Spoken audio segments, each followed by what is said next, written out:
Iran imefanya shambulio la makombora yenye nguvu na ya kuharibu dhidi ya kituo cha jeshi la anga cha Al Udeid cha nchini Qatar usiku wa Jumatatu hii, ikilenga kituo kikubwa zaidi cha kijeshi cha Marekani katika Mashariki ya Kati kama kisasi kwa mashambulizi ya Marekani dhidi ya vituo vya nyuklia vya Iran mwishoni mwa wiki. Ulinzi wa anga wa Qatar ulifanikiwa kuyazuia makombora hayo na kuzuia madhara yoyote ya moja kwa moja, lakini tukio hilo limeongeza mvutano wa kikanda na kulaaniwa vikali na Qatar kwa kukiuka mamlaka yake ya kitaifa. Jeshi la walinzi wa mapinduzi ya Kiislamu la Iran IRGC limedai kuhusika na shambulio hilo ambalo wameliita operesheni habari njema za ushindi, wakieleza kuwa lilikuwa ni jibu la moja kwa moja kwa uchokozi wa Marekani.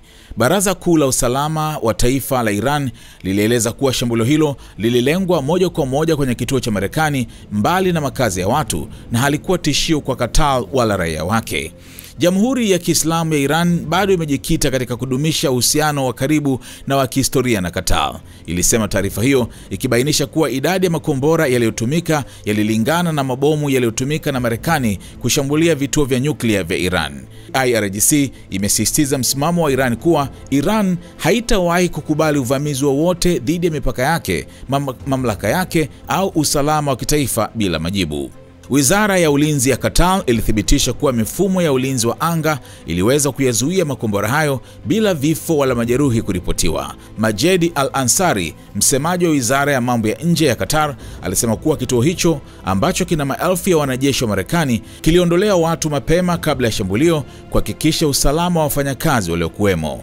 Hata hivyo, mkazi mmoja wa Doha na baba wa watoto wawili ameiambia CNN kuwa milipuko mikubwa ilisababisha hofu kubwa miongoni mwa wakazi, hasa kwa vile mamlaka hazikutoa onyo lolote kabla tukio hilo. Watoto wetu walishtushwa kabisa, hawakujua la kufanya tulipowakimbiza kwenye maeneo salama, alisema, akieleza jinsi makombora yalivyokabiliwa na makombora mengi ya kujihami hewani. Qatar ilitoa tamko kali la kulaani mashambulizi hayo kupitia taarifa ya Kiingereza iliyotolewa muda mfupi baada ya tukio hilo, ikiita tukio hilo ukiukaji wa wazi wa mamlaka yake na ikaweka wazi kuwa ina haki ya kuchukua hatua kwa mujibu wa sheria za kimataifa. Al-Ansari alitoa wito kwa pande zote kutumia njia za kidiplomasia kupunguza mzozo huo, akionya dhidi ya kuendelea kwa machafuko katika eneo hilo.